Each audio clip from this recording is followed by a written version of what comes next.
Hello everyone, एक बार फिर से आप सभी का स्वागत है आपका अपने यूट्यूब चैनल एजुकेशनल गैलरी में। दोस्तों हम आज जो B S free JEE NEET का residential non residential last year का क्वेश्चन है, मतलब 2024 का ये क्वेश्चन है। और ये आपको इसमें हम PYQ सॉल्व करेंगे। केमिस्ट्री बायोलॉजी का हमने PYQ सॉल्व किया है, आप जाके जरूर देख लीजिए। आज हम फिजिक्स का करेंगे, ठीक है। फिजिक्स का 1 से लेकर 30 तक का क्वेश्चन करेंगे। आपको यहाँ से पता चल जाएगा कि किस लेवल का क्वेश्चन पूछा जाता है, ताकि आप अपनी तैयारी को बेटर और बेस्ट कर सकें। ऑलराइट, तो बिना टाइम को लैप्स किए हुए हम स्टार्ट करते हैं। आप लोग अगर केमिस्ट्री बायो का नहीं देखें तो ज़रूर देख लीजिए और अच्छे से तैयारी कीजिए। और हम क्या कह सकते हैं, देखिए यहाँ का जो क्वेश्चन है दोस्तों, आप कह सकते हैं थोड़ा टफ क्वेश्चन पूछा है। लेकिन देखिए टफ का देने से ना बच्चा पहले घबरा जाता है, ठीक है। तो कुछ लोग जो हैं इन शब्दों का यूज़ नहीं करना चाहते हैं। मेरा मकसद ये नहीं कि आप घबरा जाएं, मेरा मकसद है कि आप जरूर है कि सारे क्वेश्चन से जूझें, देखें कैसा क्वेश्चन पूछ रहा है, ठीक है। टफ क्वेश्चन इसलिए कह रहे हैं ना, क्योंकि आप 9-10 को पढ़ के आए हैं और यहाँ क्वेश्चन पूछ रहा है 11-12 से, इसलिए टफ है। अच्छा क्वेश्चन उसको माना जाता है, गुड क्वेश्चन उसको माना जाता है। दोस्तों हमने ओलंपियाड लेवल का क्वेश्चन आपको करवाया था, आप देखे होंगे उसमें एक भी क्वेश्चन आउट ऑफ सिलेबस का नहीं था। स्ट्रक्चर ऑफ एटम की, एटम्स एंड मॉलिक्यूल के, ये दोनों चैप्टर 11th में भी है, 12th में भी है। लेकिन ओलंपियाड लेवल का क्वेश्चन था, वहाँ भी आपको 11-12 का क्वेश्चन वहाँ देखने को नहीं मिला। और उसी मतलब 9-10 के बेसिस पे जो भी कंसेप्ट बन सकता है, यहाँ से दोनों कंसेप्ट को ऐड करके, मतलब दोनों क्लास के कंसेप्ट को ऐड करके जो बेटर क्वेश्चन बन सकता है, बेस्ट क्वेश्चन बन सकता है ओलंपियाड वाले में, वो क्वेश्चन था। तो उसको अच्छा क्वेश्चन माना जाता है। मतलब अच्छा मतलब क्या हुआ कि आप उस चीज़ को पढ़े हुए हैं, लेकिन फिर भी आपके माथा को चकरा देता है, ठीक है। क्या यार ये तो मेरा पढ़ा हुआ है, लेकिन इतना डीपली नहीं पढ़ा हुआ है, उस क्वेश्चन को अच्छा माना जाता है। ये सब तो थोड़ा आप जैसे जैसे आगे देखिए, क्वेश्चन थोड़ा टफ है, क्योंकि 11th के सिलेबस से क्वेश्चन मैक्सिमम क्वेश्चन पूछ लिया है। लेकिन क्या कर सकते हैं, घबराइए नहीं। ज़्यादा से क्वेश्चन देखिए हो सकता है, देखिए किसी बार क्या करता है ना कि फिजिक्स को टफ कर दिया, केमिस्ट्री और बायो को आपको इजी कर देगा, मेंटल एबिलिटी को आपको इजी कर देगा। तो ये हमेशा होते आ रहा है, हर एक कॉम्पिटिटिव एग्जाम में किसी एक पोर्शन को ज़्यादा टफ कर देता है और अदर जो पोर्शन उसको लूज कर देता है, ताकि बच्चे जो है टफ वाले में फंस जाएं और ज़्यादा से ज़्यादा नेगेटिव करें और वो यहीं पर रुक जाएं। लेकिन जो यही समझदार बच्चा होता है, जिसको अच्छी अंडरस्टैंडिंग होती है, वो क्या करता है कि पहले इजी जी क्वेश्चन को बेटर से कर लेता है। इजी जी क्वेश्चन में गड़बड़ा नहीं, मतलब जो क्वेश्चन आपको आ रहा है उसमें एक भी नेगेटिव मत कीजिए, और जो नहीं आ रहा है उसको कोशिश कीजिए कि हो पा रहा तो हो पा रहा, नहीं पा रहा तो छोड़ दीजिए उसको। बहुत सारा छोड़ना भी होता है, सब क्वेश्चन को बनाना नहीं होता है, ठीक है। तो कंपटीशन आपका यही एक प्रकार से पेशेंस को चेक करता है कि आप आए सीधे टिक करना शुरू कर दिए, टिक करना शुरू करिए, पहले ही हताश हो गए। नहीं, जो भी 2 घंटा 3 घंटा आपको टाइम मिलता है उसका कंप्लीटली अच्छे से यूटिलाइज कीजिए। पहले ढूंढिए आसान आसान क्वेश्चन, मतलब यही आपको प्रोसेस हमेशा आगे भी रखना होगा। खैर अब जो भी है स्टार्ट करते दोस्तों फर्स्ट क्वेश्चन से। देखिए फिजिक्स में 1 से लेकर 30 तक का क्वेश्चन है। फर्स्ट क्वेश्चन है, हिंदी इंग्लिश दोनों बाइलिंगुअल में है, लेकिन हम इंग्लिश ही प्रेफर करेंगे। जिसको हिंदी देखना आप आराम से यहाँ देख सकते हैं। Which of the following is 1 dimensional motion. 1D motion आप पढ़े हैं, 1D मोशन अभी तक पढ़े हैं, 2D मोशन भी पढ़े हैं, 3D मोशन यूजुअली नहीं पढ़ाया जाता, ठीक है। आप 11th में जाएगा तो 2D मोशन या आपको और भी बेहतर ढंग से पढ़ाया जाएगा। देखिए 1D मोशन कौन है, moving an aircraft landing on the earth. देखिए जब कोई एयरक्राफ्ट लैंड कर रहा होता है दोस्तों, उसका आप पढ़िएगा, काइनेमेटिक्स 11th में जाने वाले हैं। एक तो x में वेलोसिटी होता है, एक y में वेलोसिटी होता है। तो ये 2D मोशन हो गया, क्या हो गया 2D मोशन, ये 1D नहीं हुआ। Moving of earth revolving round the sun, earth तो अपने आप में 3D बॉडी है, ये जो रिवॉल्व करती है तो ये 1D नहीं है। Moving of wheels moving A train, moving of wheels of A train, train का जो कोई व्हील्स मूव कर रहा है ना, तो एक तो इसका x में भी वेलोसिटी होता है, एक तो इधर भी होता है। Moving of train running on a straight railway track, देखिए स्ट्रेट रेलवे ट्रैक बोल दिया है, व्हील का बोल दिया, तो इसलिए यहाँ पर 2D हो गया। रेलवे ट्रैक पे अगर कोई ट्रेन मूव कर रहा है ना, तो ये क्या होगा 1D मोशन होता है। तो 1 का क्या हो जाएगा आंसर, 4th आंसर करेक्ट होगा, ठीक। नेक्स्ट देखिए, ये क्वेश्चन आसान है, वो भी क्वेश्चन आसान ही था, 1D 2D पूछ लिया है। The variation of velocity of a particle moving along a straight line is shown, मतलब किसी पार्टिकल का वेलोसिटी टाइम कर्व आपको दिया हुआ है। ये क्वेश्चन 9th में पढ़ाया जाता है, भले ही आप नहीं पढ़े हैं, this is your mistake, but ये टॉपिक पढ़ाया जाता है, 9th में है। The distance travelled by the body in 4 second, 4 second में बॉडी के द्वारा कितना डिस्टेंस ट्रेवल किया गया। देखिए जो वेलोसिटी टाइम ग्राफ, स्पीड बराबर क्या होता है डिस्टेंस अपॉन टाइम होता है दोस्तों। स्पीड को वेलोसिटी बोलते हैं, स्पीड वेलोसिटी में 2 माइनर होता है, मतलब डिफरेंस होता है डायरेक्शन का, बस मान के चलिए वेलोसिटी स्पीड लगभग सेम थिंग, ठीक है। डिफरेंस भी हम बता दिए। तो जो डिस्टेंस बराबर क्या हो जाएगा दोस्तों, वेलोसिटी इंटू टाइम, मतलब वेलोसिटी और टाइम का जो एरिया होता है, एरिया इसको लिखते हैं area of velocity time curve, area of velocity time curve वो क्या देता है आपको, डिस्टेंस, या इसी को हम कहते हैं डिस्प्लेसमेंट, हमको बताता है, ठीक है। ये डिस्टेंस या डिस्प्लेसमेंट बताता है हमको। 4 सेकंड के अंदर डिस्टेंस पूछा है, 4 सेकंड के अंदर डिस्टेंस। तो जो अब जब कोई बॉडी स्ट्रेट लाइन में मूव करते रहता है ना, तो डिस्टेंस और डिस्प्लेसमेंट सेम चीज़ होता है। तो हम आराम से एरिया निकाल दीजिए ग्राफ के अंदर का, आप आराम से इसको कर सकते। देखिए इस ग्राफ को हमको एरिया निकालना है दोस्तों, तो पहले क्या होगा कि इसका इस ट्रायंगल का एरिया निकालिए, इस ट्रायंगल का एरिया निकालिएगा। देयर आफ्टर ये जो है रेक्टेंगल, इसका एरिया निकालिए और सारे एरिया को आपको एडअप करना पड़ेगा। जितना सेकंड के लिए बोला है, 4 सेकंड के लिए बोला है तो 4 सेकंड तक जाइए। देन आप ये देखिए एक प्रकार से ट्रेपिज्म है, इसको हम ट्रेपिज्म मान सकते हैं, या तो एक तो ट्रायंगल मान लीजिए, ऊपर वाला को ट्रायंगल मान लीजिए, नीचे वाले को स्क्वायर मान सकते हैं, या जो भी रेक्टेंगल बनेगा उसका हम तो ट्रेपिज्म मान के चलेंगे। इसका एरिया निकाल लीजिए, देन आफ्टर इसका भी रेक्टेंगल हो या स्क्वायर हो जो भी हो, इसका एरिया निकाल दीजिए। बस सारे एरिया को एडअप कर दीजिए। देखिए सबसे पहले दोस्तों हम जो ट्रायंगल के एरिया निकालेंगे, हाफ इंटू बेस कितना है 0 से लेकर 1, तो बेस हो गया 1, हाइट कितना है 40, तो ये हो गया इतना, प्लस अब हम इसका एरिया निकाल रहे हैं, इसका एरिया सेकंड वाले का, ये क्या रेक्टेंगल है, रेक्टेंगल का ये कितना है 2 में से गया 1, लेंथ इतना हो गया, ब्रेथ मान लीजिए ये ब्रेथ है, ये लेंथ कितना हो गया 40, तो ये 40 हो गया। ऑलराइट, फिर देखिए तीसरा प्लस हम इस ट्रेपिज्म का एरिया निकालेंगे। ट्रेपिज्म में क्या होता है, half into sum of parallel side, half into sum of parallel side, ये साइड और ये साइड पैरेलल है, तो एक का लेंथ है 40 और एक का लेंथ है 20, तो 40 20 60 हो गया, इंटू हाइट कितना हो गया, हाइट 3 में से 2 गया 1, हाइट 1 हो गया, प्लस ये क्या बचा हमारे पास 4 में से 3 गया 1, इंटू ये कितना है 20, इसका एरिया सबको ऐड कीजिए, ये कितना हो गया 2 20, मतलब 20 को ऐड कीजिए, प्लस ये 40 हो गया, इसको ऐड कीजिए, प्लस 20 30 हो गया, इसको ऐड कीजिए, प्लस 20 हो गया, ये कितना हो गया 40 20 60 20 80 30 110, तो 110 मीटर। आसान क्वेश्चन था, इसको आराम से सॉल्व किया जा सकता था। ठीक है, सबका एरिया निकाल दिए हैं, आप अपने तरीके से एरिया निकाल लीजिए। नेक्स्ट देखिए ये जो पेंडुलम वाला है ना, न्यूटन लॉज ऑफ मोशन में पढ़ाया जाता है। ये 9th में बहुत कम ही लोग पढ़ाते हैं, 11th का ही कॉन्सेप्ट है कि अलग अलग जो है प्रोजेक्शन निकालते हैं उसका हम। A simple pendulum is suspended from the ceiling of A car, ये कार है मान लीजिए, इसके सीलिंग से छत से एक जो है पेंडुलम जो है लटका हुआ है।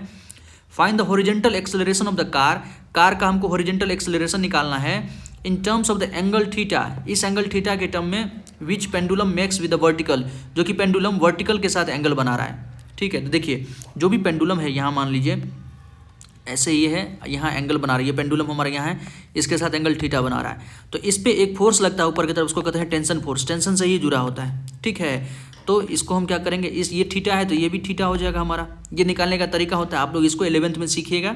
अभी क्या कर सकते हैं, थोड़ा देख लीजिए।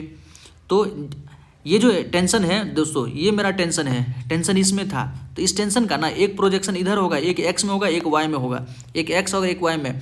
ठीक है, तो जो जिधर के थीटा होता है उधर क्या होता है टी कॉस थीटा, उधर होता है टी कॉस थीटा, उसके परपेंडिकुलर डायरेक्शन होता है टी साइन थीटा, उसके परपेंडिकुलर डायरेक्शन होता है क्या होता है टी साइन थीटा, और नीचे हमेशा mg लगता है, नीचे क्या लगता है mg लगता है।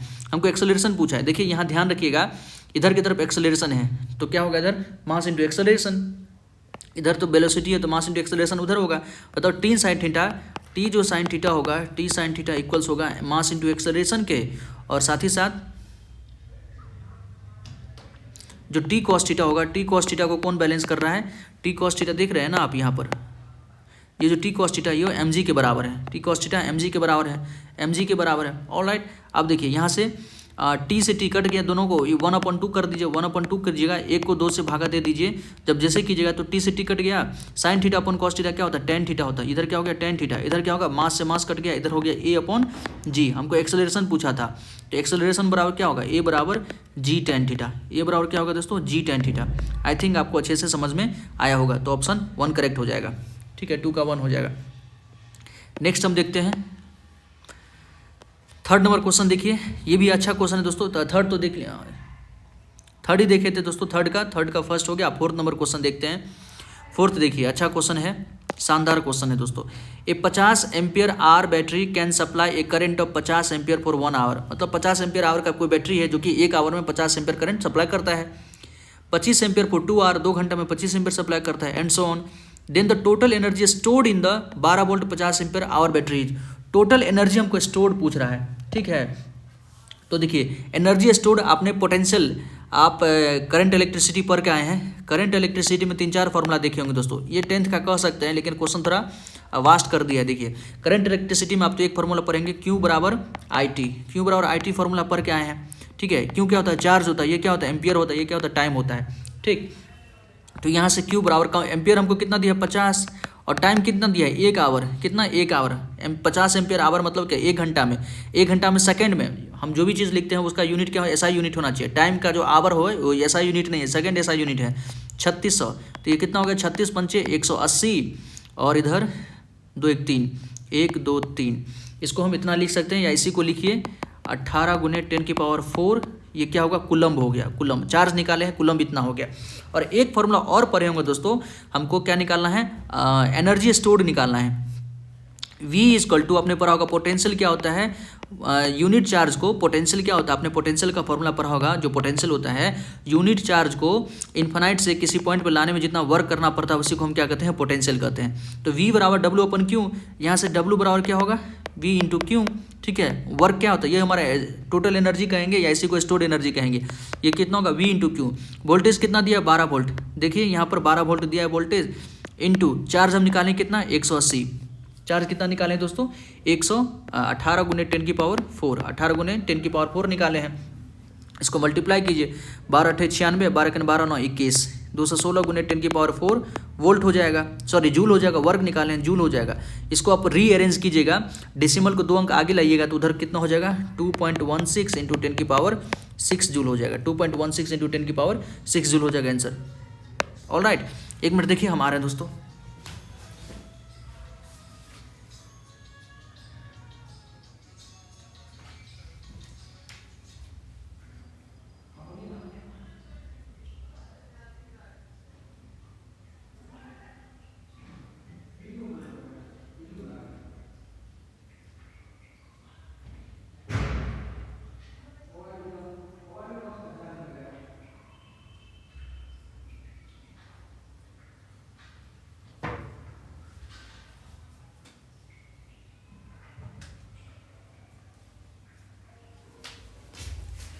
टू 2.16 इंटू 10 की पावर 6 जूल। ऑल राइट, अब आइए 5 नंबर क्वेश्चन देखते हैं।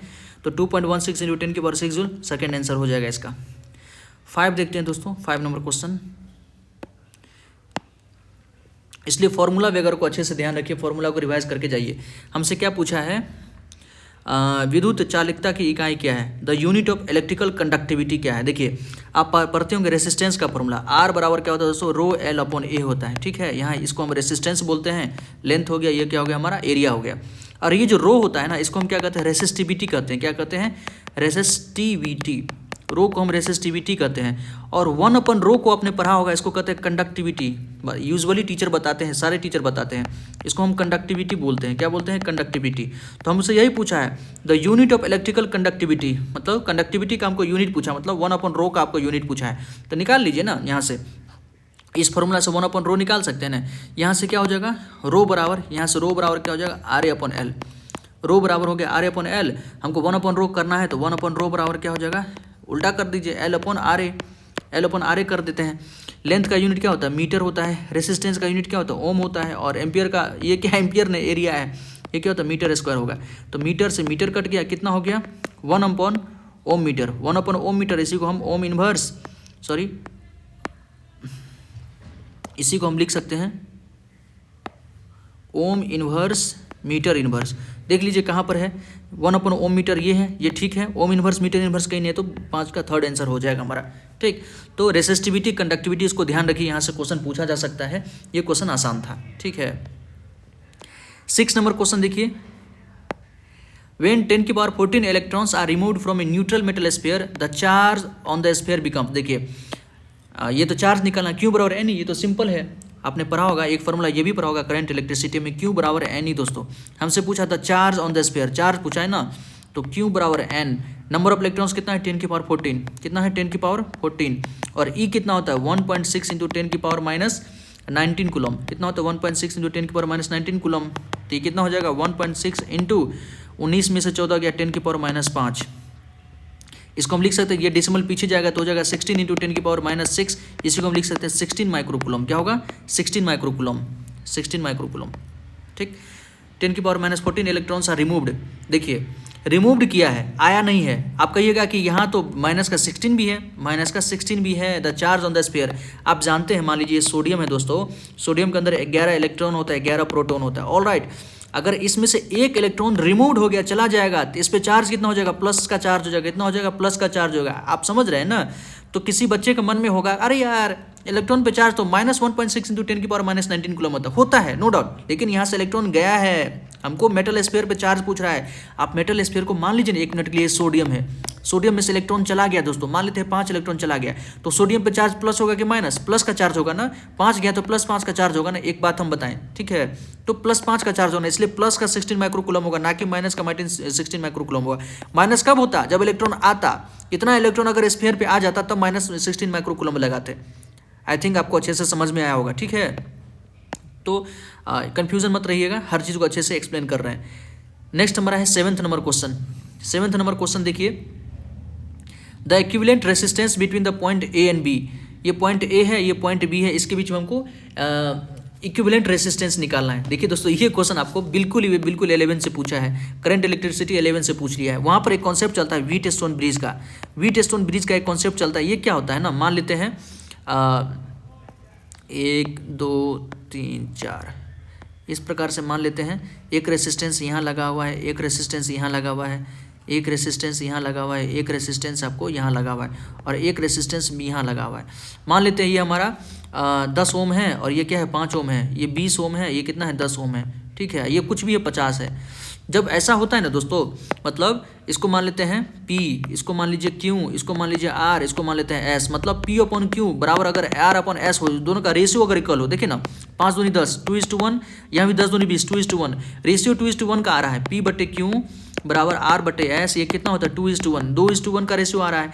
जब इन दोनों का रेशियो अगर इक्वल आता है दोस्तों, उस केस में क्या होता है, इसको हम क्या कर सकते हैं, रिमूव कर सकते हैं। ये जो बीच वाला होता है, यहाँ पर कोई करंट जाता है, इसको हम रिमूव कर सकते हैं। इसी को हम कहते हैं व्हीटस्टोन ब्रिज, ठीक है, इसको हम क्या कहते हैं, व्हीटस्टोन ब्रिज। देर आफ्टर क्या होता है, तब तो आपको यहाँ हो गया, जब इस मान लेते हैं कि इसको अगर हटा दीजिएगा, देन आफ्टर इसको अगर हटा दीजिएगा, तब तो इसका इक्विवेलेंट रेसिस्टेंस आसानी से निकाला जा सकता है।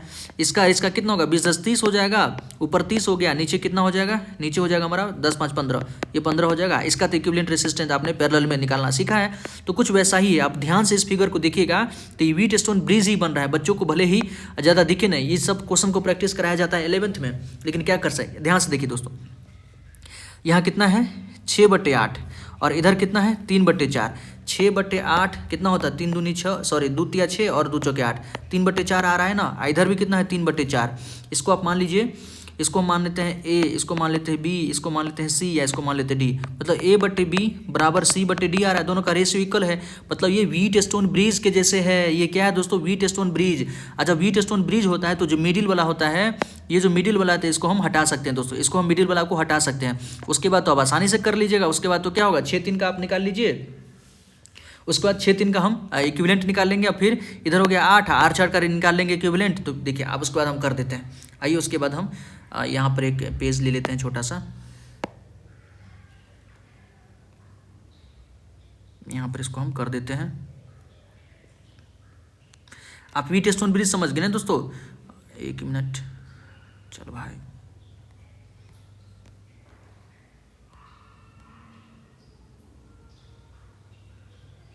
व्हीटस्टोन ब्रिज आप अच्छे से समझ गए हैं। किसको हटा सकते हैं ये भी देख लिए हैं, बीच वाले को हम हटा सकते हैं। चलिए फोटो को थोड़ा हम क्लियर करते हैं, फोटो को क्लियर करते हैं थोड़ा। आपने समझ गया कि व्हीटस्टोन ब्रिज यहाँ पर काम कर रहा है, तो इस 10 वाले को हम हटा सकते हैं। तब जो हमारे पास बचेगा रेसिस्टेंस, कुछ कैसा रेसिस्टेंस बचेगा दोस्तों, कि मान लीजिए ऐसा, ऐसा, ऐसा, ऐसा, और कुछ ऐसा। फिगर थोड़ा मान सकते हैं आप। इधर 6 हो गया हमारा, ये 3 ओम हो गया, ये 8 ओम हो गया, ये 4 ओम हो गया, बीच वाला 10 ओम को हम रिमूव कर दिए। व्हीटस्टोन ब्रिज में वो रिमूव हो जाता है। आप इस चीज़ को पढ़िएगा, ये थोड़ा 10th का कंसेप्ट, मतलब 11th का कंसेप्ट है। अब देखिए, ये दोनों सीरीज में, ये दोनों सीरीज में, ठीक है, ये दोनों आपस में सीरीज में, ये दोनों आपस में सीरीज में, उसका जो इक्विवेलेंट निकलेगा वो पैरेलल, तो निकाल लीजिए। 6 3 का सीरीज कितना होता है 9, मान लेते हैं यहाँ से ये 9, और इधर कितना होगा, ये हो गया 6 3 9 8 4 12, और इधर हमारा 7 ओम है, ठीक है। फिर से निकालिए, 9 और 12 का कितना होगा इक्विवेलेंट, R इक्विवेलेंट ऑफ 9 12 कितना हो जाएगा, 9 × 12 अपॉन 12 + 9 21, 3 7 21, 3 3 9, तो कितना हो गया 12 36/7, ठीक है। दोबारा जो फिगर बनेगा इसमें ये, और फिर ये बनेगा, ये हमारा 36/7 है, ये कितना है 7 है, ठीक है। तो ये तो आप सीरीज में हो गया, तो 36/7 प्लस 7 है, इसका इक्विवेलेंट निकालेगा तो 7 एलसीएम हो जाएगा, 36 प्लस 7 49, 9 6 15 और 4 3 7 1 8, 85/7 कितना हो जाएगा 85/7 ओम। ठीक है, आप अच्छे से समझ गए होंगे, कोशिश किए हम समझाने का पूरा। ये व्हीटस्टोन ब्रिज आप कंसेप्ट पढ़िएगा, हो सकता है कि एक बार व्हीटस्टोन ब्रिज टॉपिक डाल के आप यूट्यूब पे सर्च कर लीजिए, आपको अच्छे से समझ में आ जाएगा। बस फिगर देखने आना चाहिए, थोड़ा फिगर इसमें देख लेते ना तो 10 ओम को हटा देते, आराम से इक्विवेलेंट रेसिस्टेंस निकल जाता। नेक्स्ट क्वेश्चन कर रहे हैं 9th नंबर क्वेश्चन। आइए 9th नंबर क्वेश्चन करते हैं।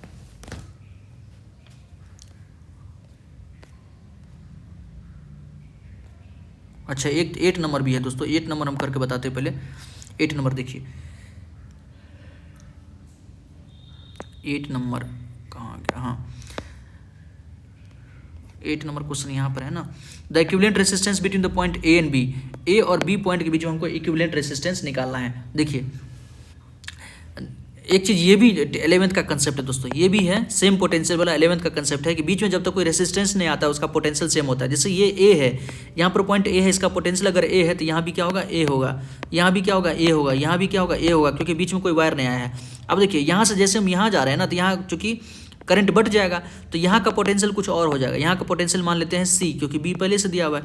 ये बी है तो ये भी हमारा बी हो जाएगा, ठीक है। ये ए है तो ये भी ए ही हो जाएगा।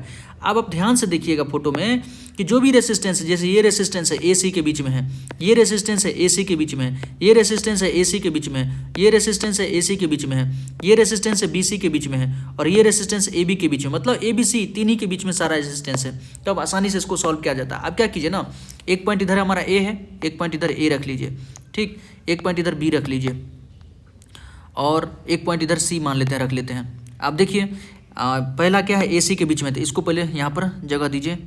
ए सी के बीच में आर है, ठीक है। फिर क्या हमारा ये भी ए सी के बीच में है, तो ए सी के बीच में फिर क्या होगा पैरेलल में चला जाएगा, आर है, आर है, 2 हो गया।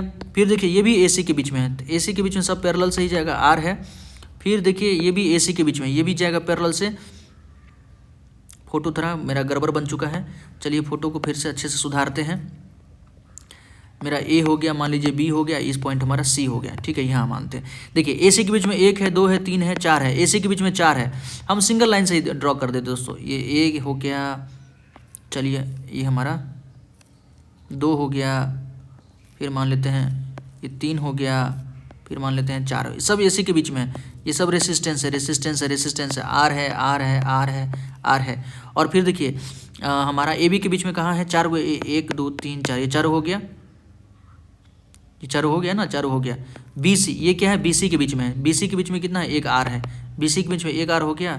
और ये है किसके बीच में, ए बी के बीच में, यहाँ भी रेसिस्टेंस ए ही होगा, ए बी के बीच में कितना है, आर है। आप देखिए इसका इक्विवेलेंट निकालना है।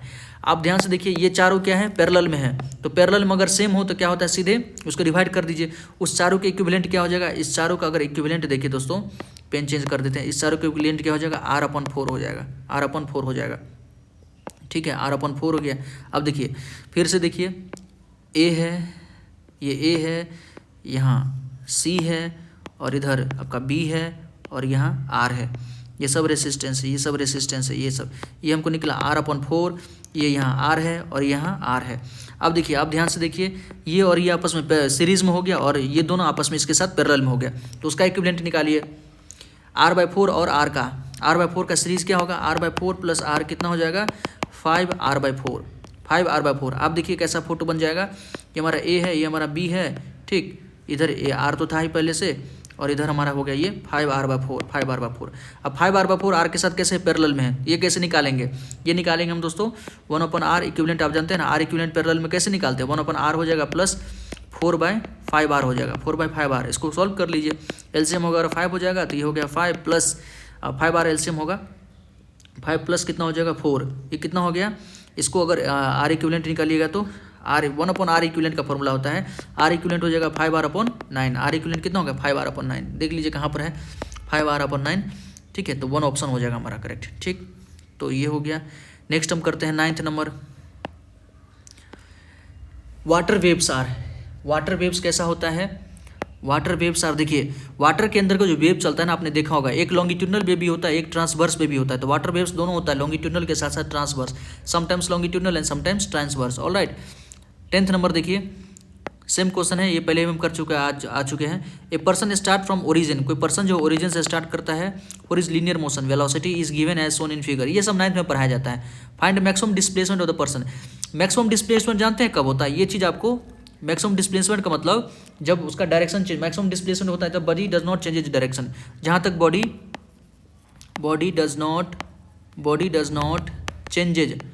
But not changes its direction, मतलब जहाँ तक वो डायरेक्शन चेंज नहीं किया तहाँ तक क्या होगा? Maximum displacement. कहने का मतलब आप मान लीजिए ए पॉइंट से जा रहे हैं बी पर, तो ये आपका डिस्प्लेसमेंट भी हो गया, डिस्टेंस भी हो गया, लेकिन यहाँ के बाद अब अगर आप डायरेक्शन चेंज करके यहाँ पर सी पर आ गए हैं तो ये आपका मैक्सिमम डिस्प्लेसमेंट क्या होगा? मैक्सिमम डिस्प्लेसमेंट होगा यहाँ से यहाँ थोड़ी होगा, ये तो कम डिस्प्लेसमेंट हो गया।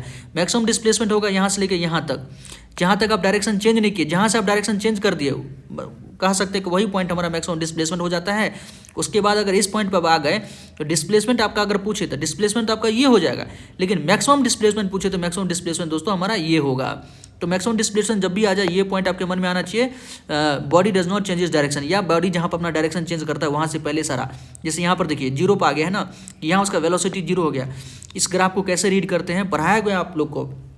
मान लीजिए वेलोसिटी 0 था, 0 से 10 मीटर पर सेकंड पे गया, फिर उसका वेलोसिटी 10 मीटर पर सेकंड ही रहा, फिर वो एक्सेलरेटेड हुआ 15 मीटर पर सेकंड हुआ, फिर वो डिक्सेलरेटेड मतलब स्पीड को अपना कम करते गया। कहने का मतलब आप गाड़ी जब स्टार्ट करते हैं तो पहले 0 से स्टार्ट करते हैं, फिर 10 पे जाते हैं, फिर लगातार 10 पे ही रहने देते हैं, फिर 15 पे जाते हैं, फिर 15 पे ही रहने देते हैं, फिर क्या करता है? अच्छा आपका डेस्टिनेशन आ गया कि भाई चौक पर जाना था, चौक पर हम पहुँच गए, तो चौक पर पहुँचने से पहले से हम ब्रेक लगाते हैं तो स्पीड आपका कम होती जाता है।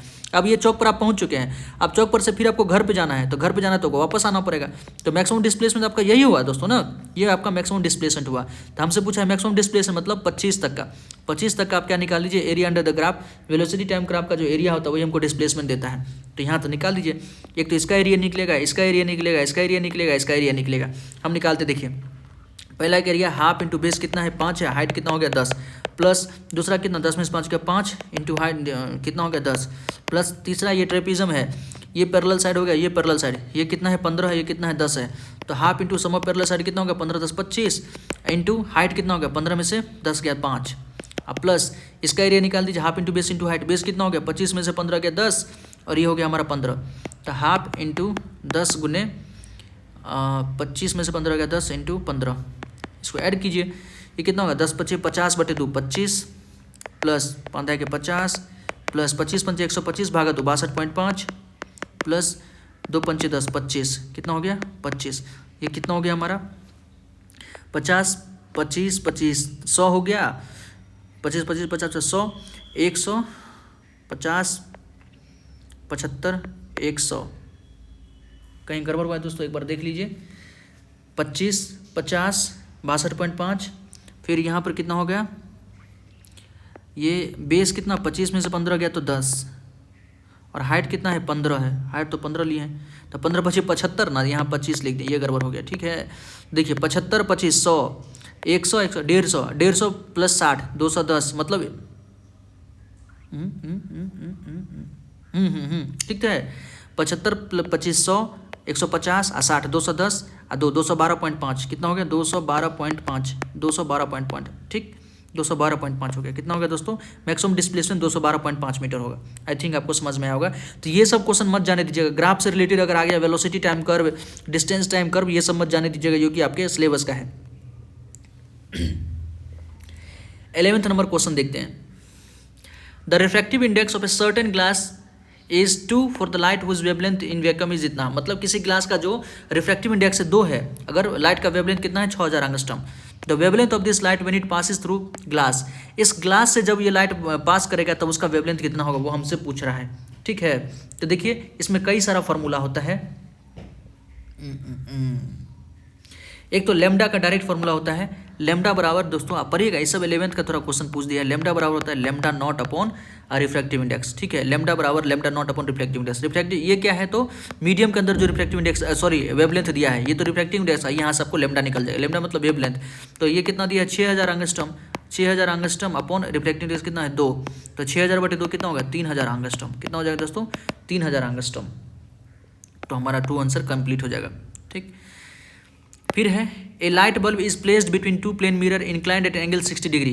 आपने ये क्वेश्चन पढ़ा होगा, ये क्लास 10th का टॉपिक है। मान लीजिए ये हमारे मिरर 1 है, एक मिरर 2 है, ये मेरा हमारा दूसरा मिरर है, इस दोनों मिरर के बीच में क्या किए हैं, एक लाइट बल्ब यहाँ पर रख दिए हैं जिसका एंगल कितना है, ये 60 डिग्री में रख दिए हैं।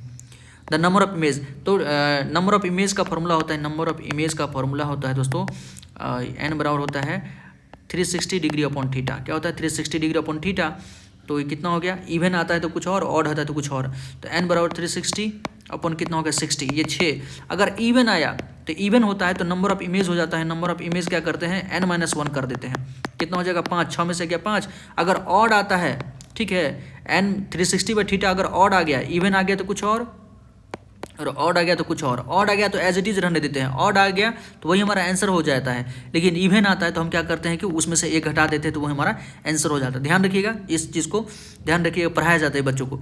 तो कितना हो जाएगा हमारा, नंबर ऑफ इमेज 5 हो जाएगा। ठीक है, 12 का 3 हो गया। 13 देखते हैं। 13 अच्छा क्वेश्चन है, ये क्वेश्चन आपके सिलेबस का है। हम कुछ क्वेश्चन दिखाएं जो 11th का भी है, कुछ क्वेश्चन आपको 9th 10th से भी है, तो ऐसी बात नहीं है कि आप इसको मतलब बिल्कुल ही छोड़ दें। शुरुआत में तो कुछ क्वेश्चन आपको पगलाने के लिए दिया था कि बच्चा पहले ही हताश हो जाए और बस तुक्का मारना शुरू कर दे, तो ऐसे में जाइएगा।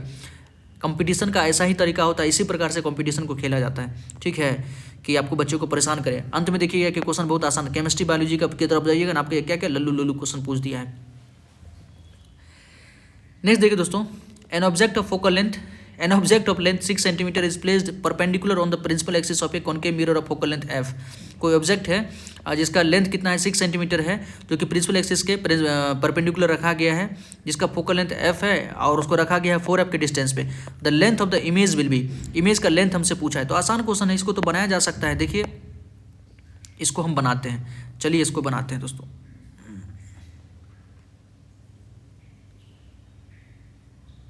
इस क्वेश्चन को बनाया जा सकता है आसानी से, आप भी बना के देखिए। देखिए कॉनकेव मिरर है ना, कॉनकेव मिरर है, कॉनकेव मिरर है, फोकल लेंथ कितना दिया है f दिया है, और u कितना दिया, ऑब्जेक्ट का डिस्टेंस 4f दिया है, कितना दिया है 4f दिया है। ठीक है, ऑब्जेक्ट का लेंथ कितना दिया, हाइट ऑफ ऑब्जेक्ट कितना दिया 6 सेंटीमीटर दिया है, हमको हाइट ऑफ इमेज पूछ रहा है। The length of the image will be, ठीक है, हाइट ऑफ इमेज पूछा, तो कहीं ना कहीं आपको मैग्नीफिकेशन पे जाना पड़ेगा, क्योंकि मैग्नीफिकेशन का ही फॉर्मूला होता है। आप जानते हैं मिरर फॉर्मूला क्या होता है, 1/v plus 1/u equal to 1/f होता है। ठीक है, हमको 1/v पहले निकाल लीजिए, तो 1/v कितना होगा 1/f, और 1/f माइनस का 1/u हो जाएगा। और कनकेव मिरर है तो फोकल लेंथ क्या होगा, माइनस का f हो जाएगा, u भी क्या होता है माइनस में चल जाता है। रखिए 1/v इक्वल टू 1/f का कितना है, माइनस का f लिख सकते हैं, माइनस f हो गया, माइनस 1/u, u कितना है माइनस का 4f हो गया। ठीक, अब ध्यान से देखिए ये कितना हो गया, माइनस का 1/f हो जाएगा, ये माइनस माइनस प्लस हो जाएगा, तो प्लस का 1/4f हो गया। ठीक है, प्लस का 1/4f हो गया। इसको हम सॉल्व करते हैं, एलसीएम लीजिए, कितना हो जाएगा 4f हमारा एलसीएम हो जाएगा, तो ऊपर हो जाएगा माइनस का 4 प्लस का 1, तो कितना हो जाएगा, यहाँ से v निकाल दीजिए सीधे, 4f/3 माइनस का 4f/3, v निकल गया। मैग्नीफिकेशन बराबर क्या होता है, माइनस b/u, मैग्नीफिकेशन बराबर माइनस b/u होता है, तो माइनस रहने दीजिए। v कितना निकला है, माइनस का 4f/3, और u कितना है, u हमारे पास है माइनस का 4f, माइनस का 4f, ये माइनस से ये माइनस कट गया, 4f से 4f कट गया, तो यहाँ से m कितना हो जाएगा, माइनस का 1/3। m क्या बताते हैं, इन्वर्टेड इमेज बना है, आप वैसे भी निकाल सकते थे। देखिए जैसे ये कॉनकेव मिरर है दोस्तों, ये हमारा फोकल लेंथ है, ये हमारा सेंटर ऑफ कर्वेचर हो जाएगा, 4f कहीं इधर डिस्टेंस होगा।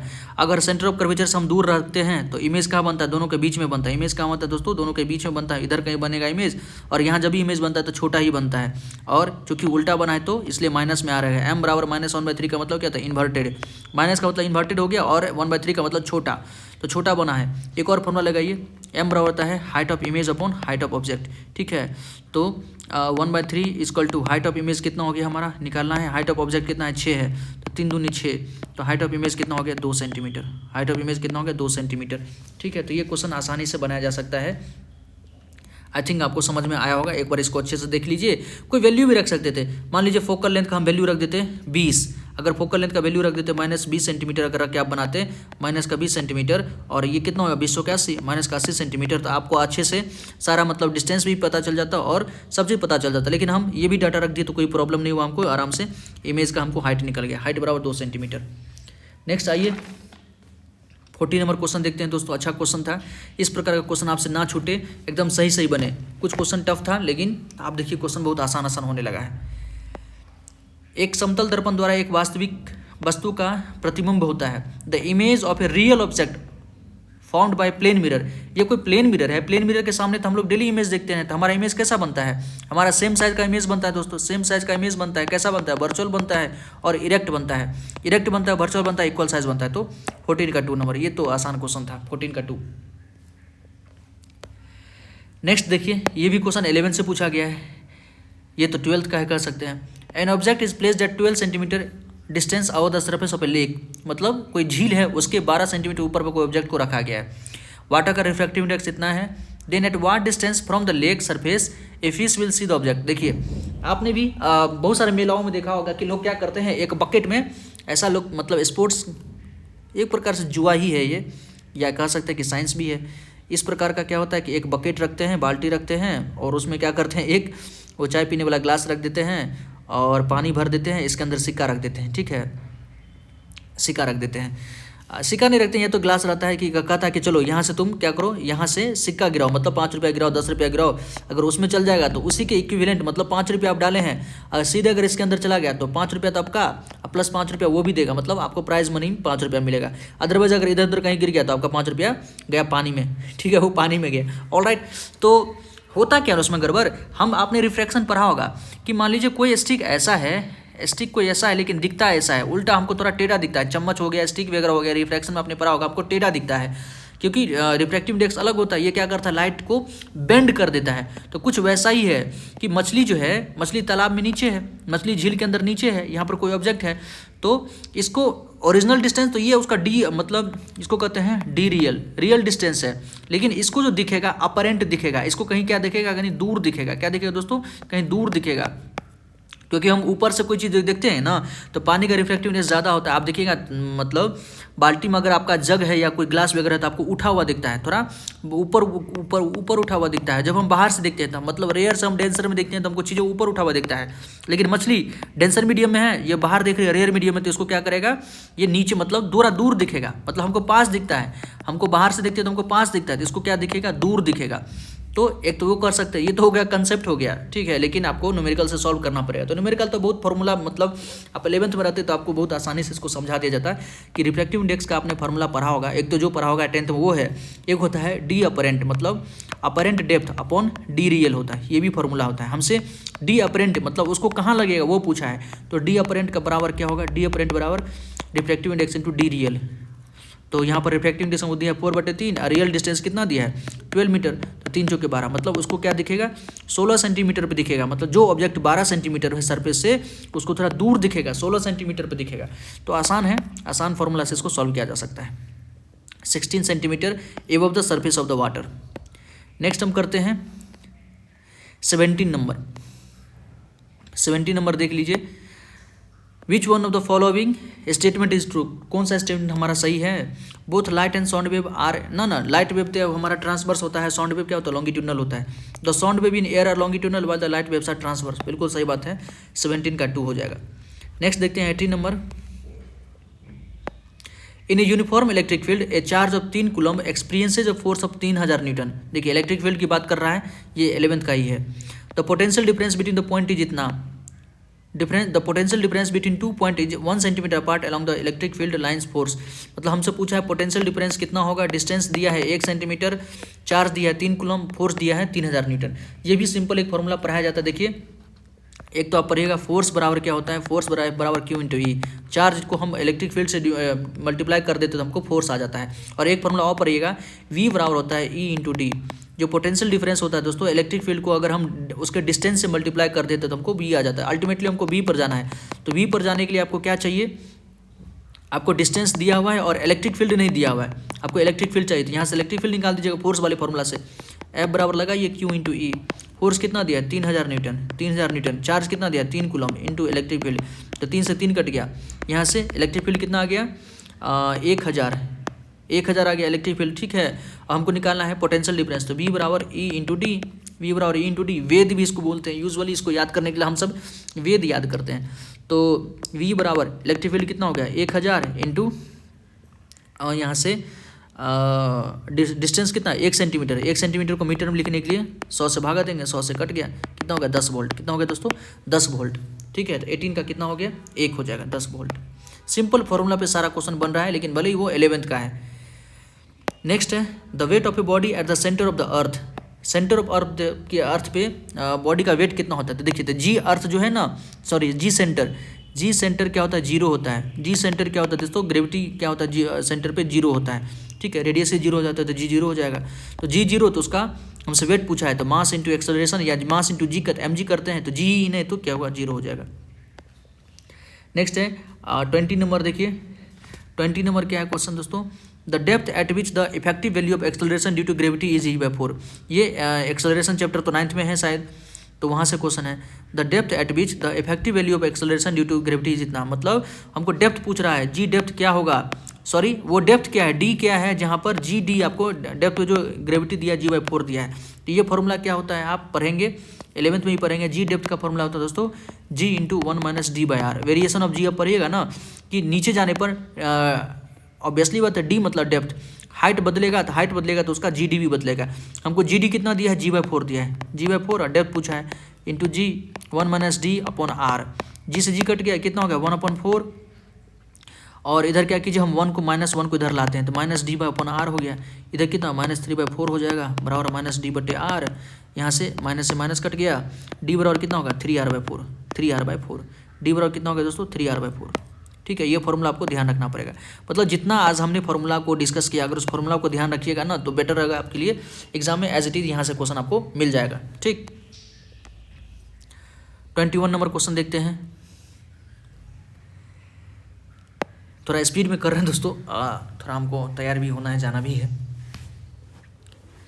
क्वेश्चन आपको देखना था, 9, 10 से भी क्वेश्चन है और 11, 12 से भी क्वेश्चन है। ठीक है, तो 11, 12 का कोशिश कीजिए कि फॉर्मूला ध्यान रख लें और 9, 10 को तो अच्छे से पढ़ के जाना ही है। एन ऑटोमोबाइल, जैसे ये 9, 10 का क्वेश्चन है। An automobile travelling with speed 30 km/h applies a brake to takes stop a distance of 20। मतलब कोई गाड़ी है जो कि 30 km/h से चल रही है, ब्रेक जैसे अप्लाई की तो 20 मीटर के बाद जाके वो रुकती है। अगर वही कार 4 गुना स्पीड से चलता, मतलब 120 km/h से चलता, तो उसका स्टॉपिंग डिस्टेंस कितना होगा? कहने का मतलब आपने भी फील किया होगा कि मान लीजिए आप बाइक चला रहे होते दोस्तों स्पीड से, अचानक देखते यार वो आगे में कुछ ब्रेकर आ गया कुछ, तो आप क्या करते हैं? यहाँ ब्रेक मारना स्टार्ट करते हैं, लेकिन यहीं पर नहीं रुकता है, गाड़ी यहाँ जाके रुकता है, तो इसको कहते हैं स्टॉपिंग डिस्टेंस। इसको क्या कहते हैं हम? Stopping distance. मतलब ब्रेक मारना आप यहीं स्टार्ट किए लेकिन गाड़ी यहाँ पर जाकर रुका, मतलब ये स्टॉपिंग डिस्टेंस। तो अगर कम स्पीड में रहता हो, ज़्यादा स्पीड में रहिएगा तो और दूर जाकेगा, मतलब गाड़ी रुकेगा। ठीक है, और जाके दूर गाड़ी रुकेगा, तो उसी को कहते हैं स्टॉपिंग डिस्टेंस। तो हमसे पूछा है 30 km/h से चल रहा था तो स्टॉपिंग डिस्टेंस 20 मीटर है। अगर 120 से चलेगा तो कितना होगा? तो देखिए आपने पढ़ा होगा V² बराबर होता है 2AS। वैसे तो फॉर्मूला होता है V² बराबर U² + 2AS। ठीक है, यहाँ पर क्या हुआ कि फाइनल वेलोसिटी तो 0 हो गया, फाइनल वेलोसिटी तो 0 करना है और U उसका मतलब जो चल रहा है, तो U² हो गया एक प्रकार से डायरेक्टली प्रोपोर्शनल टू 2AS। ठीक है, और 2 कांस्टेंट है, S एक्सेलरेशन तो कांस्टेंट ही होगा, मतलब U² डायरेक्टली डिपेंड कर रहा है किस पे? S पे, स्टॉपिंग डिस्टेंस पे। U² डायरेक्टली डिपेंड कर रहा है S पे, मतलब वही डिस्प्लेसमेंट पे। तो देखिए S1/S2 बराबर U1² तो S1 कितना हमारे पास 20 मीटर दिया हुआ है, S2 मतलब पूछ रहा है x बराबर U1 कितना है 30 है, U2 कितना है 120 है, इसका क्या कीजिए? स्क्वायर कीजिए। तो यहाँ से 20/x बराबर 30 × 120, 1/4 का स्क्वायर 1/16। तो यहाँ से x कितना होगा? 320 मीटर। x बराबर 320 मीटर। ये सब 9th में हम लोग पढ़ाते हैं बच्चों को, ये सब आसान है। ठीक है, ये सब क्वेश्चन किया जा सकता है। x बराबर 320 मीटर पर जाके वो गाड़ी रुकेगा। देखिए आप कहिएगा कि माइनस का हम छोड़ दिए, आपको मन में आएगा कि हम माइनस कहाँ छोड़ दिए दोस्तों, क्योंकि यहाँ पर U² को हम इधर लाएंगे तो ये चीज़ माइनस में जाएगा, लेकिन यहाँ पर एक्सेलरेशन क्या होगा? रिटार्डेशन का काम करेगा। वहाँ भी एक्सेलरेशन भी हमारा माइनस में होगा, तो माइनस से माइनस कट जाएगा, क्योंकि गाड़ी रुक रहा है ना, तो वहाँ पर रिटार्डेशन काम करता है, तो माइनस वहाँ कट जाता है। इसलिए उन चीज़ों को हम स्किप करके आपको सीधे क्वेश्चन बताए हैं। ठीक है, तो वो सब थोड़ा तो अंडरस्टैंडिंग तो होना चाहिए आपको। नेक्स्ट है 22, 30 क्वेश्चन है दोस्तों, कोशिश करेंगे थोड़ा जल्दी हो जाए। 2 block A and B, 22 number question है। 2 ब्लॉक है A और B ऑफ मास से 4 kg 12 kg दिया हुआ है, are placed on a smooth horizontal plane and force 16 newton यहाँ पर काम कर रहा है। Then the contact force between the block, इस ब्लॉक के बीच में कॉन्टैक्ट फोर्स कितना लग रहा है? देखिए मान लीजिए आप जो फोर्स लगा रहे हैं 16 न्यूटन का, वो तो इसी ब्लॉक पे लग रहा है ना, वो इसी ब्लॉक पे लग रहा है, और 16 न्यूटन आप इस पे लगा रहे हैं, लेकिन मूव करेगा ये भी ब्लॉक, मतलब ये इस पर कितना फोर्स लगा रहा है? तो देखिए फोर्स बराबर क्या होता है? M net into acceleration, M net into acceleration 16 newton का फोर्स लगा रहे हैं, टोटल मास कितना है 12,416 इंटू एक्सेलरेशन कितना हो गया, ए बराबर हो गया यहाँ पर ए बराबर 1 मीटर पर सेकेंड स्क्वायर, ठीक है, ए बराबर कितना हो गया 1 मीटर 1 सेकेंड स्क्वायर। और ये 4 kg वाला इस पर फोर्स लगा रहा होगा, ठीक है, 4 kg वाला इस पर कितना फोर्स लगा, वो टेंशन लगा रहा होगा। टेंशन का भी वही फॉर्मूला था, मास into acceleration, mass into acceleration, लेकिन इस बार मास किसका लेंगे हम, जिस पे फोर्स लग रहा है 12, वो किस एक्सेलरेशन से जा रहा है 1 मीटर से, तो उस पर फोर्स कितना लग रहा होगा 12 न्यूटन। आप लगा रहे हैं इस पे 16 न्यूटन, मतलब आप लगा रहे हैं 4 kg वाले पे 16 न्यूटन, लेकिन 4 kg वाला इस पे कितना लगा रहा होगा 12 न्यूटन का ही फोर्स लगा रहा होगा, तो कितना होगा 12 न्यूटन। आसानी से देखिए इस प्रकार के क्वेश्चन में क्या कीजिए, आप हमेशा एक्सेलरेशन निकालने का कोशिश कीजिए। और एक्सेलरेशन कैसे निकलता है, एक्सेलरेशन निकलता है टोटल मास को क्या करते हैं, टोटल मास को हम अगर एक्सेलरेशन से मल्टीप्लाई कर देते हैं तो आपको आराम से एक्सेलरेशन निकल जाएगा। एक्सेलरेशन जैसे निकलेगा उसके बाद जिस पे हमको फोर्स निकालना है, आराम से देखिए इस ब्लॉक पे 12 kg वाला ब्लॉक पे तो टेंशन फोर्स लग रहा होगा, तो इसका मास इंटू एक्सेलरेशन, टेंशन आराम से निकल गया। 23rd नंबर देखिए, a lift is falling with an acceleration 2 metre पर सेकंड स्क्वायर, कोई लिफ्ट जो है नीचे की तरफ आ रहा है 2 मीटर पर सेकंड स्क्वायर से। A ball of mass 100 gram is attached at the one end of the string and the other end is fixed, मतलब कोई बॉल यहाँ पर, मान लीजिए कोई लिफ्ट है यहाँ पर, ठीक है, उसमें एक पेंडुलम की तरफ कोई बॉल लटका हुआ है। The ball remains and rest relative to the lift, the tension in the string is, इस लिफ्ट के अंदर हमको स्ट्रिंग के अंदर टेंशन हमसे पूछ रहा है। ये भी अच्छा क्वेश्चन है, ये भी न्यूटन लॉ ऑफ मोशन में क्लास वहीं पर पढ़ाया जाता है दोस्तों, 11th में ही पढ़ाया जाता है। देखिए कोई भी लिफ्ट जब नीचे आता है ना, कोई भी लिफ्ट, मान लीजिए फिगर तो ऐसा ही बनेगा, फिगर तो हमारा दोस्तों ऐसा ही बनेगा, फिगर बना लीजिए पहले, फिगर तो ऐसा ही बनेगा। इसमें यहाँ पर टेंशन फोर्स लग रहा है, तो यहाँ पर तो एक तो mg लग रहा होगा, यहाँ पर mg लग रहा होगा, किसी न किसी एक्सेलरेशन से ये नीचे आ रहा है, किसी न किसी एक्सेलरेशन से नीचे आ रहा है, ठीक है, एक्सेलरेशन से नीचे आ रहा है। तो यहाँ पर नीचे की तरफ जो जी नेट, इस केस में जो जी नेट निकालते हैं, नेट जी नीचे की तरफ कितना लग रहा होगा, या रिलेटिव मोशन में पड़ेगा, वो लगता रहता है दोस्तों, नेट जी लगता है जी माइनस ए, कितना लगता है जी माइनस ए, तो वही जी माइनस ए इस पे फोर्स लग रहा होगा, वही जी माइनस ए इस पे मतलब बॉल पे फोर्स लग रहा होगा, तो टेंशन कितना होगा m इंटू जी माइनस ए। मास कितना है हमारे पास, मास है 100 ग्राम, 100/1000 kg में कीजिएगा। जी कितना है, जी हमारे पास 10 है, और ये कितना है 2, 10 में से 2 गया तो 8, तो यहाँ से ये 2 0 गया, कितना हो गया 0.8 न्यूटन, 0.8 न्यूटन, ठीक है, 0.8 न्यूटन।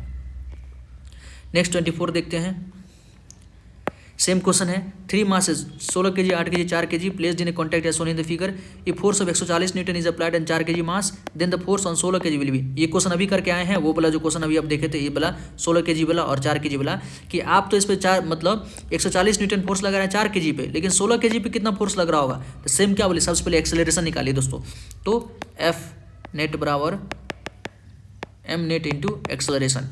नेट फोर्स कितना है 140 न्यूटन, मास टोटल कितना है 16 4 20 28, 28 गुने ए, यहाँ से ए कितना निकल गया 5 मीटर पर सेकंड स्क्वायर, ए कितना निकल जाएगा दोस्तों 5 मीटर पर सेकंड स्क्वायर। आराम से अब देखिए हमको 16 kg पे फोर्स निकालना है, तो 16 kg पे फोर्स कितना होगा, F16 kg पे कितना होगा, mass into acceleration, mass into acceleration, mass इसका कितना है 16 और एक्सेलरेशन कितना है 5, तो 16 पंचे 80 न्यूटन। कितना आसान क्वेश्चन था, ठीक है, तो आसानी से किया जा सकता है। देखिए ये भले ही आप नहीं पढ़े हैं, है ये सब आसान क्वेश्चन, ये सब क्वेश्चन आपको बहुत आसान ही लगेगा जब 11th में रहते, लेकिन चूंकि आप अभी 10th में है तो चूंकि नहीं पढ़े इसलिए भारी लग रहा है, वही हम करें। अगर पढ़े रहते तो ये सब बहुत आसान क्वेश्चन है, बहुत लल्लू क्वेश्चन है, मतलब बेसिक्स क्वेश्चन पूछा है, लेकिन 11th का पूछा है, 11th तो आप पढ़े ही नहीं है, बस वही दिक्कत हो गया।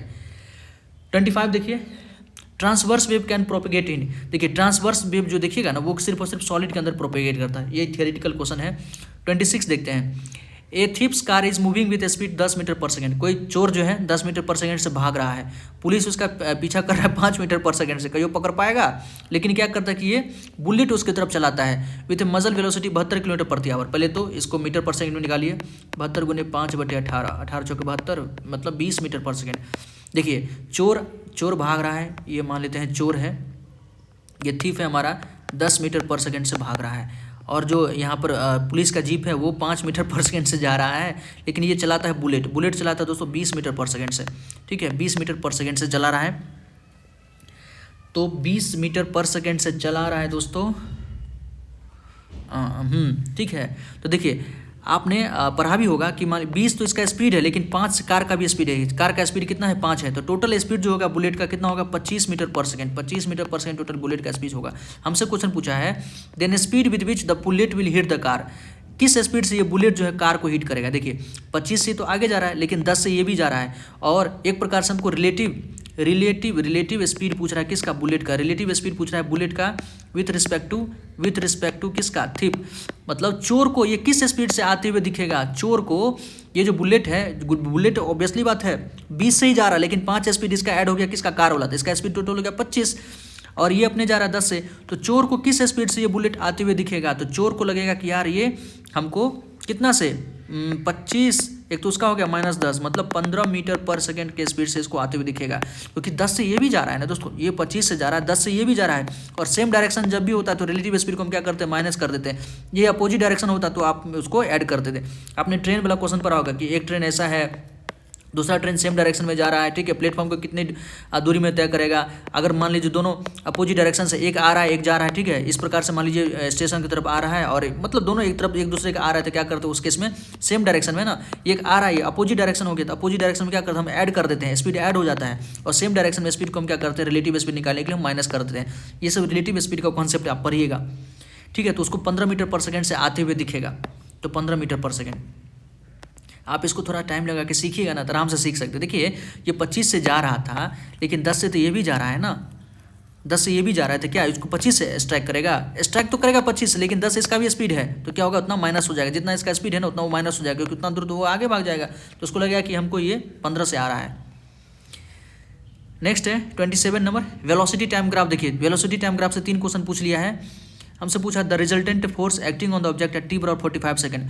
45 सेकंड कहाँ हो गया, यहाँ, यह 40 है, तो 45 सेकंड पे रिजल्टेंट हमसे फोर्स पूछ रहा है। देखिए अभी तक पढ़े थे दोस्तों वेलोसिटी टाइम ग्राफ का दोस्तों आपको एरिया क्या देता है, एरिया देता है डिस्प्लेसमेंट, एरिया क्या देता है, डिस्प्लेसमेंट देता है। लेकिन वेलोसिटी टाइम ग्राफ का स्लोप क्या देता है दोस्तों, स्लोप देता है आपको इसका स्लोप देता है एक्सेलरेशन, स्लोप क्या देता है, एक्सेलरेशन देता है, ठीक है। तो हमको यहाँ पर 45 का यहाँ होगा, 45 का यहाँ होगा, तो इस पूरे लाइन का स्लोप एक ही है, तो यहाँ का निकालिए या यहाँ का निकालिए, सबका स्लोप एक ही है, ठीक है। तो इससे हम इस ट्रायंगल का स्लोप निकाल देते हैं। स्लोप क्या होता है, स्लोप होता है y/x, dy/dx होता है, ठीक है। y कितना है, ये है 30, और x कितना है, x है 55 में से 40 गया तो 15, मतलब स्लोप है 2। स्लोप कितना है, स्लोप है हमारे पास 2, स्लोप कितना है 2 है। हमसे क्या पूछा है, फोर्स पूछा है ना, तो रिजल्टेंट फोर्स कितना होगा, मास इंटू एक्सेलरेशन, ठीक है, मास इंटू एक्सेलरेशन, फोर्स बराबर कितना होगा, मास इंटू एक्सेलरेशन। -2 ही होगा, ऑब्वियसली बात है, नीचे है तो -2 ही होगा, नेगेटिव डायरेक्शन -2 होगा। मास कितना है हमारे पास 5 है, एक्सेलरेशन कितना -2 है, तो माइनस का 10 न्यूटन, कितना होगा, माइनस का 10 न्यूटन, ठीक। तो फोर्थ ऑप्शन करेक्ट हो गया। आसान क्वेश्चन है, लेकिन आप अगर 11th पढ़े रहते तो आपको बहुत आसान लगता। 28 देखिए, the displacement of a particle as a function of time is shown in figure. The figure indicate, displacement दिखा रहा है टाइम के साथ, ठीक है, फंक्शन ऑफ टाइम, मतलब डिस्प्लेसमेंट यहाँ 0 था, फिर बढ़ा, फिर देखिए डिस्प्लेसमेंट क्या हो गया, कांस्टेंट हो गया। ये डिस्प्लेसमेंट क्या बता रहा है, कांस्टेंट हो गया। तो हमसे क्वेश्चन क्या पूछा है, the figure indicate motion of the particle start with a certain velocity. बिल्कुल सही बात है, किसी न किसी वेलोसिटी से चला है, but the motion is retarded and initially and finally the particle stop, ठीक है। धीरे धीरे क्या होगा कि पार्टिकल अब क्या होगा, रिटार्ड होने लगा, धीरे धीरे स्पीड कम होने लगा, फिर क्या होगा यहाँ पर अल्टीमेटली क्या होगा कि डिस्प्लेसमेंट ही इसका 0 हो गया, अब तो चल ही नहीं रहा है, तो क्या हो गया ये हाँ, पार्टिकल फाइनली क्या हो गया, स्टॉप हो गया है। देखिए डिस्टेंस टाइम ग्राफ जो है ना, ये सॉरी डिस्प्लेसमेंट टाइम ग्राफ का जो आपको स्लोप जो होता है ना, स्लोप यहाँ पर स्लोप क्या है, 0 है। इस पॉइंट पर अगर देखें स्लोप क्या हो गया हमारा, 0 हो गया। तो स्लोप जब 0 हो गया तो इसका मतलब वेलोसिटी हमारा क्या हो गया, 0 हो गया। स्लोप 0 तो हमारा क्या हो गया, वेलोसिटी, क्योंकि स्लोप क्या देता है हमको, वेलोसिटी देता है। dt graph, displacement time graph का जो स्लोप होता है वो क्या देता है, वेलोसिटी, और यहाँ पर स्लोप 0 तो वेलोसिटी 0, यहाँ पर वेलोसिटी 0 हो गया। यहाँ तो एकदम स्लोप बढ़िया है, लेकिन यहाँ पर स्लोप कम हो गया, ये स्लोप ज़्यादा है, यहाँ स्लोप कम हो गया दोस्तों, ये स्लोप कम हो गया, इसलिए रिटार्ड करते हैं। यहाँ क्या किए हैं कि रिटार्ड कर गया है, और यहाँ पर क्या हो गया हमारा, वेलोसिटी एकदम स्लोप ही 0 है तो वेलोसिटी हमारा 0 हो गया। तो किसी न किसी स्पीड से ये चला था, लेकिन उसका रिटार्ड करने लगा। कैसे पता लगा रिटार्ड करने लगा, तो देखिए ये जो ग्राफ है दोस्तों, ये ग्राफ ऐसे चल रहा था, यहाँ पर स्लोप ज़्यादा है, यहाँ पर स्लोप कम है। स्लोप कम मतलब क्या, स्पीड कम हो गया, और यहाँ तो बिल्कुल भी स्लोप नहीं है, इसका मतलब वेलोसिटी यहाँ पर 0 हो गया, क्योंकि डिस्प्लेसमेंट टाइम ग्राफ का जो स्लोप होता है वो हमको वेलोसिटी को बताता है। यहाँ स्लोप ज़्यादा है मतलब वेलोसिटी ज़्यादा है, यहाँ स्लोप कम है मतलब वेलोसिटी कम है। यहाँ स्लोप क्या हो गया, 0 हो गया तो वेलोसिटी 0 हो गया, इसलिए फर्स्ट ऑप्शन हमारा करेक्ट है। ये सब स्लोप रिलेटेड जो है 9th में बहुत कम लोग पढ़ाते हैं, 10th का तो ये टॉपिक है, मतलब सॉरी 11th का तो है ही, अच्छे से पढ़ाया जाएगा। 29 देखिए, a stone is drop from A bridge and it reaches the ground in 8 second, the height of the bridge. देखिए आपने पढ़ा होगा कि मान लीजिए ये कोई ब्रिज है, ब्रिज से हम मतलब पत्थर गिराते हैं, कुछ भी गिराते हैं, तो यहाँ पर क्या होता है, किसी भी पॉइंट से गिराते हैं ना, तो यू बराबर क्या होता है, 0 हो जाता है दोस्तों, ठीक है। और आपने पढ़ा होगा एस बराबर क्या होता है, UT plus half AT square. तो यू तो यहाँ 0 हो गया, हाफ AT स्क्वायर।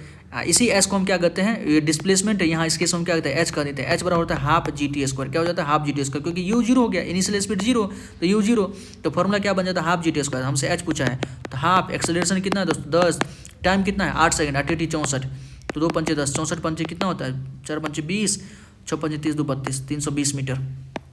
कितना हो गया, 320 मीटर। ये सब क्वेश्चन आसान था। Next 30, last but not the least, ये भी अच्छा क्वेश्चन है, शानदार क्वेश्चन है। A ball is thrown from a point with a speed V0 at an angle of projection theta. मतलब मान लीजिए कोई बॉल है, उसको किसी थीटा एंगल से यहाँ पर भेजा गया है, फेंका गया है, ठीक है। आप जब भी बॉल को फेंकते होंगे देखिएगा कुछ इसी प्रकार से जाता है, इसको हम कहते हैं प्रोजेक्टाइल मोशन। अब प्रोजेक्टाइल मोशन जो है ना, ये क्लास 11th का कंसेप्ट है, ठीक है। फिर वो ऐसे जाके गिर जाता है। From the same point at the same instant A person start running with a constant speed V0/√2।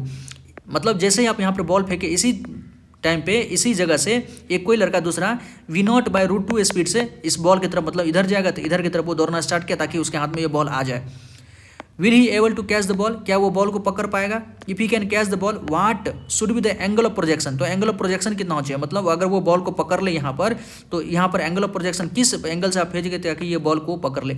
आपने ऐसा किया होगा, हम सभी इसको बचपन में करते थे। देखिए इसको सॉल्व करने का तरीका क्या होता है, मान लीजिए ऐसे हम बॉल को फेंके, थीटा एंगल से फेंके, ठीक है। तो इसका एक वेलोसिटी इधर होता है, इसको कहते हैं V sin थीटा, ठीक है। एक वेलोसिटी इधर होता है x में, इसको कहते हैं V cos थीटा, ठीक है। ये बॉल का स्पीड की हम बात कर रहे हैं। एक बच्चा यहीं से दौड़ना स्टार्ट किया, किससे, V0/√2 से स्पीड दौड़ना शुरू किया है बॉल को पकड़ने के लिए। मान लीजिए बॉल यहाँ गिर गया, तो जिस टाइम पे बॉल गिरेगा उसी टाइम पे इस बच्चे को भी यहाँ पर, इसको भी पहुँचना पड़ेगा।